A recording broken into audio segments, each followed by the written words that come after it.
teori bilangan bulat. Saat kita mempelajari teori bilangan bulat, kan kita mempelajari modular ya, aritmatika modular, kemudian kekonvoinan ya, kemudian kekonvoinan linear atau lanjar, kemudian sistem kekonvoinan lanjar dan seterusnya ya.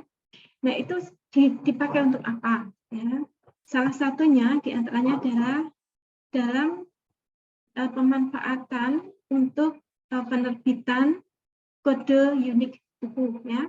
Kalau kita membeli buku kan kita mendapati buku itu ada kode ISBN-nya seperti ini. Nah, kode ISBN ini tidak sembarang ya, kode ISBN tidak sembarang. Oke, ini kalau berdasarkan dari buku referensi ya, menggunakan kode ISBN seperti ini. Jadi kode ISBN itu terdiri dari 10 karakter ya, dan 10 karakter ini merupakan terdiri dari 4 kode ya. Kode yang pertama itu mengidentifikasikan negara atau kelompok negara. Kemudian kode yang kedua itu kode penerbit. Kemudian yang ketiga adalah kode unik untuk buku. Dan yang keempat adalah karakter uji. Nah, karakter uji itu yang paling akhir di sini. Nah, karakter uji ini tidak sembarangan dan dia digunakan untuk mengujinya apakah memang nomor kode dari ISBN ini valid atau sahih atau sah atau tidak. Oke. Nah, karakter uji ini ya dicari dengan ini ya, jadi sigma dari XI ya, jadi ini adalah karakter ke I ya, dikalikan I, di mana I mulai dari 1 sampai 10 itu kongruen dengan 0 dalam modulo 11 ya. Atau kita bisa hitung dengan yang di bawah ini ya. Jadi sigma dari itu penjumlahan ya. Sigma dari perkalian karakter ke I dikalikan dengan I modulo 11. Nah, itu adalah karakter ujinya. Ya. Jadi kalau kalian mendapati buku ISBN, kemudian kalian hitung dengan ini, maka tahu apakah ISBN tersebut valid atau tidak. Ya. Tentunya untuk aturan ISBN yang ini ya, untuk yang baru saya belum tahu apakah ada yang baru atau belum. Oke. Nah, karakter uji ini untuk apa? Ya, ini digunakan untuk mendeteksi kesalahan pada karakter. Ya. Oke. Mari kita lihat contoh yang tadi ya, ada ISBN dengan kode 0. Ini kode yang pertama. 3015 ini kode yang kedua, yang berarti kode penerbit ya. Ini kode negara atau kelompok negara. Ini kode penerbit, ini kode unik buku, dan ini karakter uji. Nah, apakah benar karakter uji ini? Ya, apakah benar memang untuk kode seperti ini karakter ujinya 8? Oke, nah kita cari dengan menggunakan rumus tadi ya, sigma dari I dikalikan XI ya, kemudian kita cari modulnya. Oke. Jadi 0 ini adalah karakter ke-1, maka 0 kita kalikan dengan 1 ya. 1 kali 0, kemudian 3 ini karakter kedua, maka 3 dikalikan dengan 2, 2 kali 3. Kemudian 0 ini karakter ketiga, maka dikalikan dengan 3, ini karakter keempat, kalikan 4, ini karakter kelima, dikalikan 5, dan seterusnya sampai karakter ke-9 ya, yang angka 1 ini. Nah, ini berarti 1 ini dikalikan 9. Oke, kita hitung sigmanya, jumlahnya diperoleh angka 151. Ya, 151. Nah, kemudian karakter ujinya itu adalah 151 modulo 11. Nah, dan ini sama dengan 8. Sekedar mengingatkan ya, untuk mencari modulo ini bagaimana? Kalau kalian membuat rumus atau membuat program untuk mencari modulo, atau mungkin kalkulatornya itu canggih ya, bisa mencari modulo, ya kalian bisa langsung mencari 151 modulo 11. Jika tidak punya, ya, jika tidak ada kalkulator yang canggih seperti itu, atau kalian tidak membuat program, ya digunakannya secara sederhana, ya. Jadi 151 modulo 11 kalian cari dulu ya. 151 dibagi 11, ya, dibagi 11, ini akan didapatkan angka 13, sekian. Ya. Nah, kita ambil bagian integernya 13 ini. Nah, modulo dari 151, ya, 151 modulo 11, itu akan kita bisa dapatkan dengan 151 dikurangi dalam kurung 11 kali 13. Nah, nanti akan kalian dapatkan hasilnya adalah 8. Ya, hasilnya 8. Sehingga 151 modulo 11 sama dengan 8. Nah, ini sekedar mengingatkan saja. Ya. Oke, jadi kita lihat karakternya 8. Kunci karakter usinya 8. Berarti ini memang kode ISBN yang sahih. Gitu ya. Yang sahih, yang sesuai, yang valid. Ya. Kemudian, contoh untuk soal yang kedua ya, misalkan ada sebuah buku ya dengan penerbit Indonesia dengan ISBN-nya seperti ini. Nah, ISBN seperti ini. Jadi ini karakter ujinya ada ya, kemudian ini kode negaranya ada gitu ya. Yang tidak ada di sini ya. Jadi di P ini. Ini P ini berapa? Ya, P ini angkanya berapa supaya nomor ISBN tersebut itu valid atau sah, gitu ya. Oke. Nah, caranya sama ya, caranya sama dengan rumus yang tadi ya. Jadi sigma dari I dikalikan XI, di mana I-nya dari 1 sampai 9. Nah, berarti ini karakter yang pertama, berarti 9 dikalikan 1, gitu ya. Kemudian 7 karakter yang kedua dikalikan 2, ini dikalikan 3, ini dikalikan 4, dan seterusnya. Ini dikalikan 5, ini dikalikan 6, dan ini dikalikan 7. Jadi kita punya 7 kali P ya, ini nggak bisa ditambahkan nanti ya, 7P-nya ya. Kemudian 0 dikalikan 8, dan 4 dikalikan 9. Ini kita jumlahkan ya. Tentu saja yang 7P tidak bisa kita jumlahkan, yang kita bisa jumlahkan hanya yang angka-angka ini. Kita dapatkan 151 ditambah 7P. Nah, ini modulo 11 itu adalah sama dengan ini karakter uji ya, karakter uji di sini 5 ya, di soal ini 5. Nah, sekarang P-nya berapa? P-nya berapa agar karakter uji ini memang benar 5. Nah, jadi 191 ditambah 7P modulo 11 sama dengan 5. Untuk menyelesaikan ini kita gunakan kekongruenan ya, kekongruenan ngajar linear ya. Jadi 191 ditambah 7P kongruen dengan 5 dalam modulo 11. Ya. Oke. 7P ya, kita pisahkan 7P, berarti 7P kongruen dengan 5 modulo 11, nah 191 tadi di kanan, ya di kiri kita pindah ke kanan jadi minus ya, 191 modulo 11. Nah, ini kita cari ya, carinya bagaimana? Caranya adalah kita cari 5 modulo 11. 5 modulo 11 berapa? 5 modulo 11, 5 ya. Jadi 5 modulo 11 itu 5. Nah, sekarang 191 modulo 11 itu berapa? Nah, kalau kita cari dengan menggunakan cara sederhana yang tadi ya, yang di atas ini, nah, kita coba cari dengan cara yang di atas ini. Ya, kita bagi dulu 191 dengan 11. 191 dengan 11. Oke, dicari berapa? Dapatkan 191 dibagi 11, itu dapatkan 17, sekian. Ya, berarti modulonya 191 dikurangi, ya, dikurangi 11 dikalikan 17. Oke. Nah, dikalikan 17. Kita dapatkan berapa angkanya? Nah, coba dicari. Ya. Jadi 11 dikalikan 17. Nah, kalau kalian punya kalkulator, ya, boleh dicoba ya. Oke. Ini didapatkan nilainya 4. Nah, ini didapatkan nilainya 4. Nah, ini nilainya 4.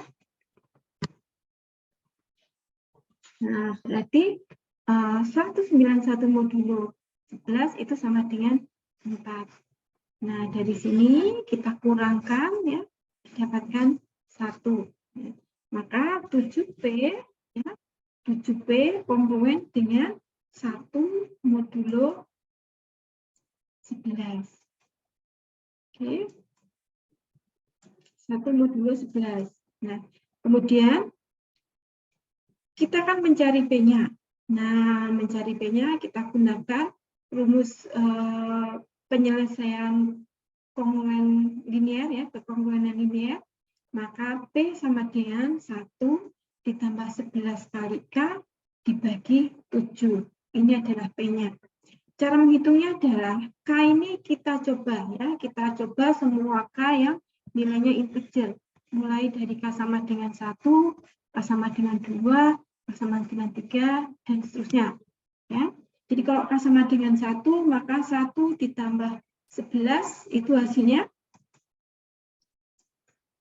12. Ya. 12 dibagi 7, nilainya tidak bulat. Nah, berarti K1 tidak terpakai.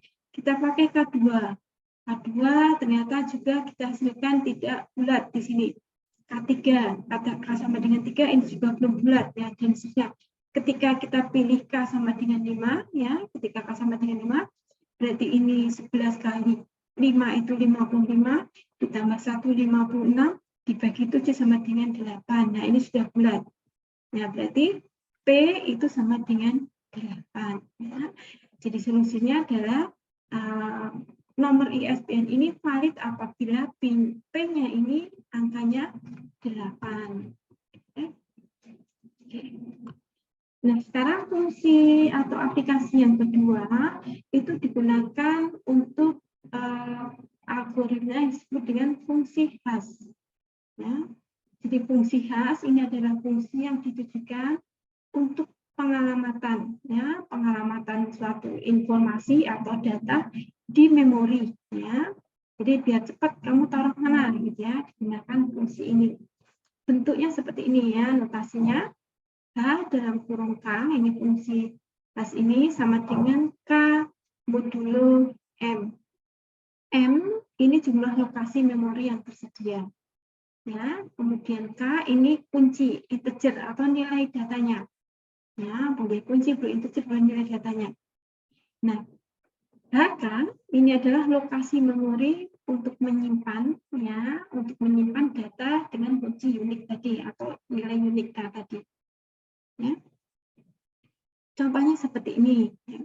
Misalkan M itu 11, ini maksudnya kita mempunyai memori yang memorinya itu terdiri dari 11 sel. Ya, di mana masing-masing selnya bisa diisikan sebuah data. Nah, sekarang kita beri indeks dulu memorinya dari 0 sampai 10. Memori ke 0, ke 1, sampai ke 10. Nah, sekarang kita akan menyimpan data tadi. Ya, menyimpan data tadi dengan menggunakan fungsi khas, kita akan mencari lokasi dengan fungsi ini.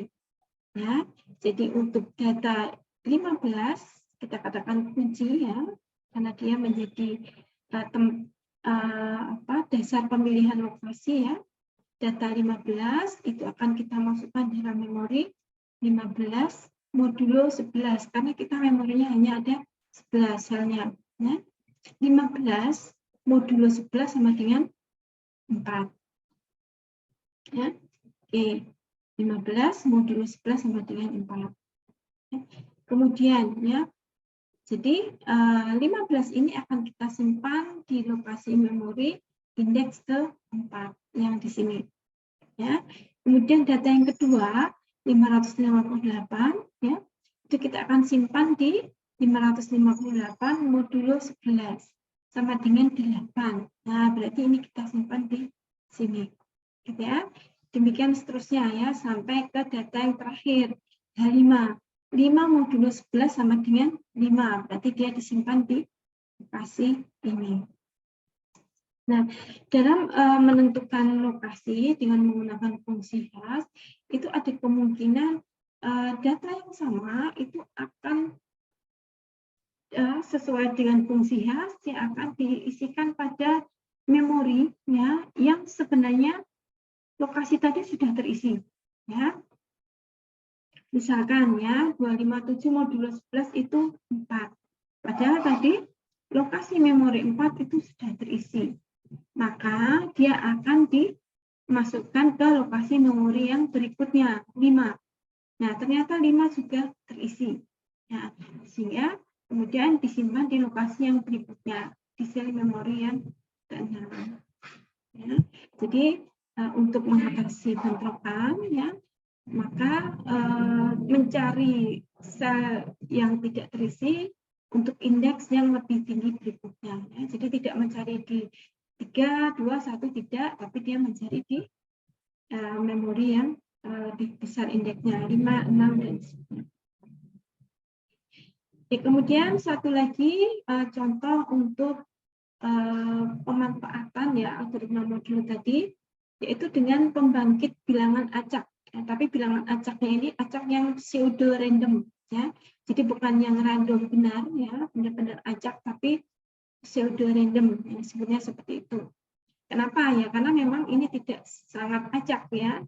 Kita membuat bilangan acak tetapi menggunakan aturan tertentu.